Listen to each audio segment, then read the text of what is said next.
Bonjour à tous et bienvenue dans le Mag Essonne sur Radio Sensation. Nous sommes à Cannes avec Jean-Lionel Varc. Bonjour. Bonjour. Vous êtes le responsable du Ciné-Temple, le cinéma d'art et d'essai de l'agglomération de l'Étampois Sud-Essonne. Vous êtes donc à Cannes, ici. Qu'est-ce que vous êtes venu faire pour le festival ? Alors pour le festival, moi je suis venu principalement pour voir des films, pour pouvoir les repérer en avance avant leur sortie, histoire de pouvoir les programmer ensuite quand ils sortiront en salle. Donc l'idée c'est vraiment d'en voir un maximum en un minimum de temps.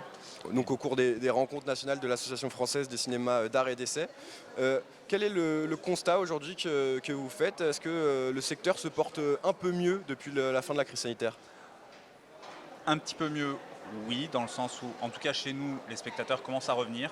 Après, malgré tout, le cinéma, en termes de fréquentation, on est toujours en baisse par rapport à l'avant-Covid. Donc non, on ne peut pas dire que le cinéma se porte très bien, mais les spectateurs reviennent gentiment.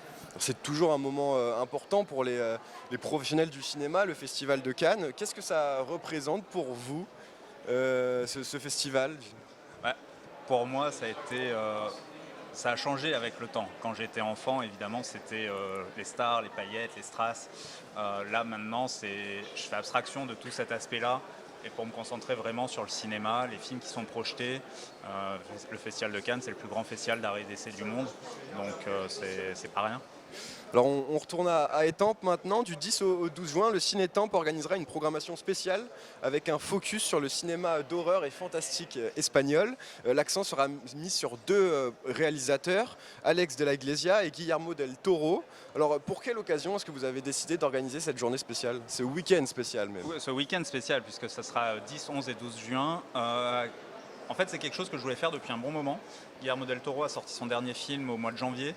Et donc, ça fait depuis le mois de janvier que j'ai envie de faire ce focus-là. Là, il s'est avéré qu'au mois de juin, j'avais ces 3 jours de disponibles. Donc, j'ai sauté sur l'occasion. Quelles sont globalement les caractéristiques du cinéma fantaisiste espagnol ? Quelle différence peut-il y avoir avec le cinéma fantaisiste français, par exemple ? Par rapport déjà, il existe. Parce qu'en France, en fait, finalement, à part quelques films ponctuellement par-ci par-là, on n'en a pas des masses du film fantastique, du film d'horreur. Il y a eu Ogre qui est sorti il y a quelques semaines de ça, mais voilà, ça reste vraiment ponctuel. Alors qu'il y a eu en tout cas une vraie niche en Espagne, et ces deux réalisateurs-là sont vraiment les fers de lance de ce genre de film. Alors concentrons-nous d'abord sur Alex de la Iglesia. 3 films de ce réalisateur donc, seront au programme au Ciné-Temple. Est-ce que vous pouvez nous le présenter, ce réalisateur espagnol ? Oui, Alex de la Iglesia, c'est un réalisateur donc espagnol qui a commencé sa carrière au début des années 90 et qui a parmi ses premiers films, 2 que je vais projeter, c'est Perdita Durango et Le Jour de la Bête. Et en fait, eux sont ressortis en version restaurée, numérisée en fin d'année. Donc c'était aussi une des idées de pouvoir faire quelque chose autour de ces 2 films-là. Alors donc c'est 3 films de Alex de la Iglesia qui seront au programme, Le Jour de la Bête, Perdita Durango, vous l'avez dit, et Balada Triste. Ouais. Pourquoi avoir sélectionné ces 3 films-là ? Il en a fait plusieurs. Pourquoi ces 3-là ? Ces 3-là, parce que, à mon sens, ce sont les plus représentatifs de la thématique que je voulais apporter dans ce week-end-là. Après, comme je vous l'ai dit, Perdita Durango et Le Jour de la Bête ressortent en version restaurée. Balada Triste, c'est parce que c'est un film qui vaut le coup, mais qui, à mon sens, n'est pas assez connu. Donc voilà, c'était un peu l'idée de mettre l'accent sur ces 3 films-là. Alors justement, je vous propose tout de suite qu'on écoute un extrait de la bande-annonce de Balada Triste. Avec plaisir. Balada triste de tormenta,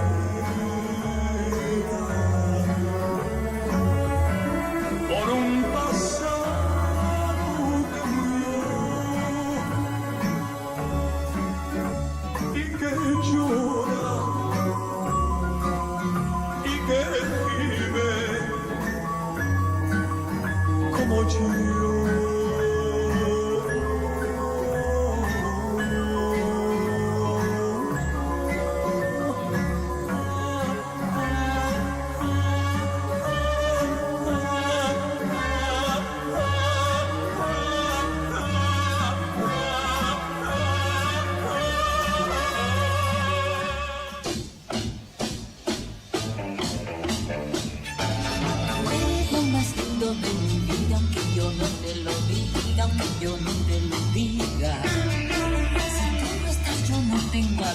día, yo te extraño de noche, yo te extraño de día.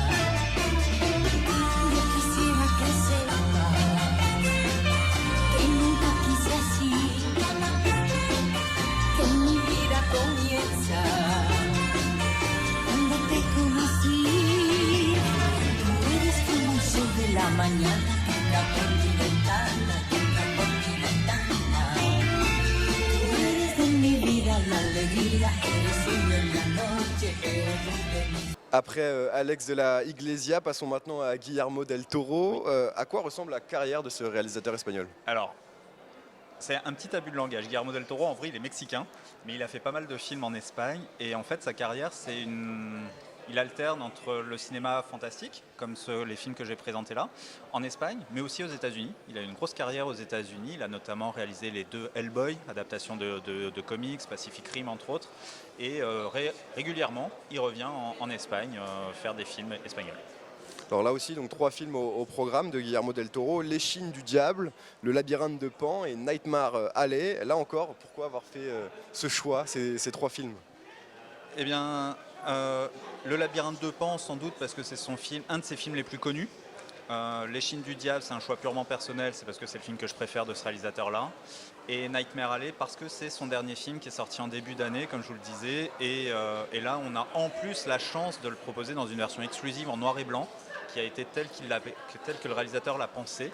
Et à ma connaissance, on est le 2e cinéma en France à passer cette version noir et blanc. Le premier, c'est un cinéma parisien. Donc voilà, c'était vraiment la possibilité de faire ce petit focus-là festif et le choix de ces films. Et pour prendre les places, comment on s'y prend? Pour prendre les places, il suffit de se présenter le jour dès le vendredi. Et on peut prendre les places soit à l'unité, soit sur tout le week-end d'un coup, au tarif réduit de 4 € par place.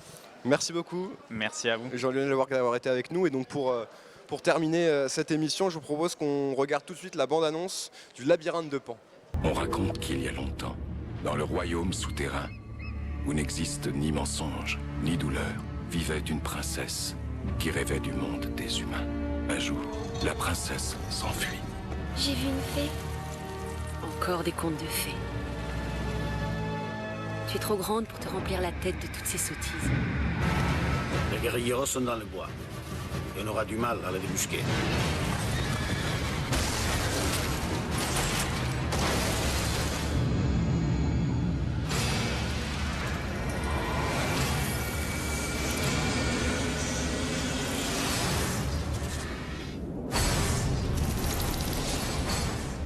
Je suis un faune.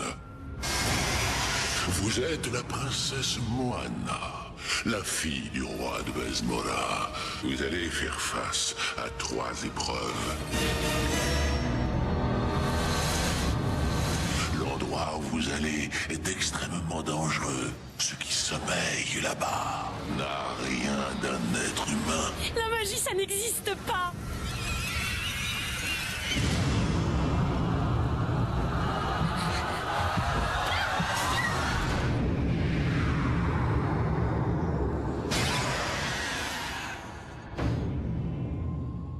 Merci beaucoup de nous avoir suivis et à très vite dans le Magasin.